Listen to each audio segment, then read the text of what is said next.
at Donald Trump's Waco, Texas rally. Marjorie Taylor Greene spoke before Trump came out, and I want to look at some clips from that, and also at this rally when she was getting interviewed as things were kind of getting ready to go by two different media networks, and some vile stuff as usual, starting with the election lies. Democrats have weaponized the government against President Trump, all for the crime of beating Hillary Clinton and winning the 2016 president. I should introduce this more accurately. The election lies and the narrative about the federal government being weaponized against conservatives lies. Continuing. Presidential election. We don't consider that a crime, do we? No, we elected him. We elected him in 2016, and we also elected him in 2020, didn't we?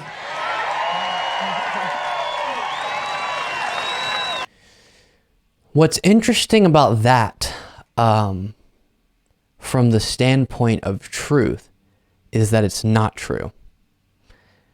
You did not elect him. If you mean elect him like he got enough votes to have won the election, that's false. That did not happen. In 2020, he indeed lost to Joe Biden. I know it hurts for many of you, but that's the reality. You would have to have evidence to say otherwise. Then her stance on Ukraine. We should be bombing the Mexican cartels and defending our border, not funding a war in Ukraine, defending their border. So this is so aggravating for all the reasons I've laid out in the past many times as to why we should be supporting Ukraine and all the important ramifications of doing so. But also the hypocrisy, because so many of these Republicans that are now against support to Ukraine were totally on board and will continue to be on board with constant increases to our defense spending. And so they would go bonkers if Democrats cut our defense spending, cut the amount we were spending on our military. And we spend multiple times more on our military every year than we're ever going to with Ukraine specifically. And they're okay with tons of money going toward all these different military related endeavors. But when it comes to a military related endeavor, sending military aid, lethal aid, to a country that here and now can make such a difference, that type of aid, and in the long term, setting that precedent that Russia can't do what it's doing now, sets an important precedent and is so important and makes such a big difference moving forward, they have an issue. And the only explanation I can have for that this much smaller amount of money compared to all the money they're totally fine with our overall military every single year, that often isn't making as direct of an impact both here and now and in the long term as supporting Ukraine is because Biden is the one who's very supportive of Ukraine. They have to be opposed to Biden. That's the only thing I can come up with, or kind of this favorable view toward authoritarianism. So Putin, the only thing that makes a whole lot of sense to me is they look at Biden, he's very supportive of Ukraine, and so they have to take the exact opposite stance. And then we get to her being interviewed by Right Side Broadcasting, taking a little jab. I would say not super effectively delivered jab at Nikki Haley. Donald Trump is back in office in 2025. You're in Congress. You've got majority House and Senate. What do you guys do? So. Oh, that would be a dream come true. A nightmare. If we had full control, that would be the greatest. The worst. And you know, here's what we know about President Trump. President Trump has a list of names, and no one else has that. Ron DeSantis doesn't have that. Nikki Haley or whoever she is, she doesn't have anything like that. No one else knows how to clean out the swamp like President Trump. Right. And that's what America wants to see happen. Americans are sick and tired of the unelected bureaucrats. So it's been said before by many, but Trump ran in 2016 on draining the swamp. Why is it that now y'all believe it's worse than ever and somehow he's going to be the one who drains it this time? All he did was hire people who then he would turn around and say were horrible rhino, deep state people.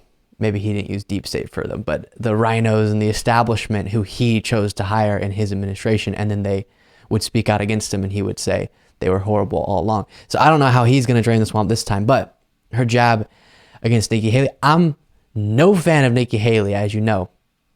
No matter how many times she tells us which direction she's kicking, this way, that way, I still am not a fan of her.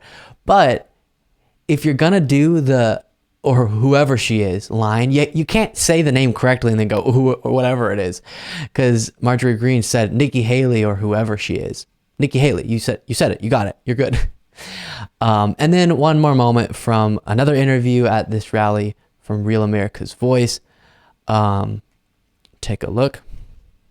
You see this Manhattan DA, Alvin Bragg, he's on the verge of breaking the law for bringing fake charges against President Trump and politically attacking the top Republican presidential candidate of 2024. I'm telling you right now, once we cross this line in this country, America is over as you know it, and we have truly turned a corner. That's why Alvin Bragg has to stop what he's doing, wake up from his Trump derangement syndrome, and do not bring charges against an innocent President Trump.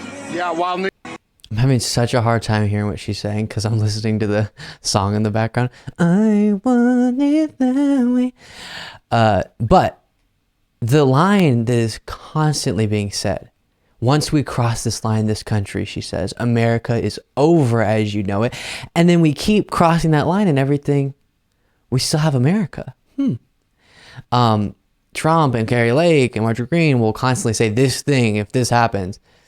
If Trump loses here, if Kari Lake loses here, then the country's over and we still have a country. It's almost like it's just fear-mongering. But the point that she's making about Alvin Bragg is one we hear from many.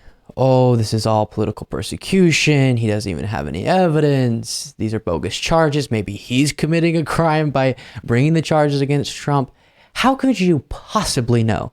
When we haven't even seen what you don't even know what Trump would be charged with. You have no idea what evidence would be getting brought with those charges. So how on earth can you know this is just political persecution? I think we're going to have to wait to see what evidence is brought forward, all of that, even as simple as what charges would be brought forward before you could have any idea if it's just political persecution. But of course, it doesn't matter. We'll talk about later in today's show, Chair of the House Oversight and Accountability Committee, James Comer, getting pressed on this issue. And really, what he makes clear, what Marjorie Greene's making clear there is the defenders of Trump, really, if they were honest, would just admit it doesn't matter what Trump does. Yes, I do think would be what they would say, that Trump's above the law. That is their stance at the end of the day. They'll say former president this, former president that, active presidential campaign or candidate, but all those things could apply to Biden. They're constantly calling for Biden to be locked up. So clearly they don't believe that. It's just Trump. They want him to be above the law. It doesn't matter how much evidence. They don't know what charge will be brought against, all of that. And they already know. And it's because it's just Trump.